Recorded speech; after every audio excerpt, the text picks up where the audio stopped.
हम लोग का काम है सेटिंग किसी के साथ, बोटिंग किसी के साथ, वादे किसी के साथ, शॉपिंग किसी के साथ।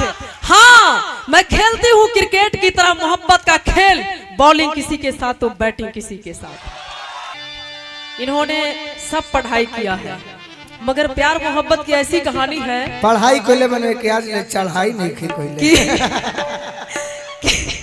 लिखते लिखते रुक जाती हूँ, कुछ सोचने में लग जाती हूँ। लिखते लिखते रुक जाती हूँ, कुछ सोचने में लग जाती हूँ। गोलू जी, जब याद तुम्हारी आती है एक अक्षर भी ना लिख पाती हूँ। सब झूठ बात है। इसलिए कहते हैं सुना, डूब के जन पिय न तो अटक जाई, डूब के मत पिय न तो अटक जाई, सुतले सतुआ फकबू तो तारू में सट जाई। ए संगीता जी, हई गोर गार दहिया ढेर दिन ना रही, समय आई तो झूल के लटक जाई। क्या बात है? भाई कहाँ ये सब खजाना रखे थे आप? खजाना यही खातिर तो पढ़ाई छोड़ ले बनी। हमें तो बोला जॉन, हमें तो नहीं लगता है कि कोई पढ़ाई इनसे छूटी हुई है। हर चीज में पास है आप।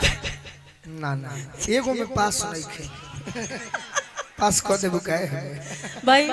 आपके भाई लोग जो है ना वो आपका सपोर्ट कर देंगे, साथ दे देंगे।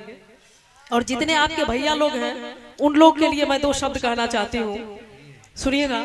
जितने इनके भाई हैं, का ज्योति भाभी, मैं हर इंसान को अपने नजर से तोल लेती हूँ, जरूरत हो तो शरबत में भी मिर्ची घोल लेती हूँ। वाह कुमार विश्वास बाबा, जो हमसे प्यार के इजहार में परिचय बढ़ाते हैं, उन्हें पहचान कर पहले ही भैया बोल देती हूँ। सुनिए सुनिए सुनिए, मगर इनका कहना है कि बेसुरासुर हो गवैया हो नहीं सकता।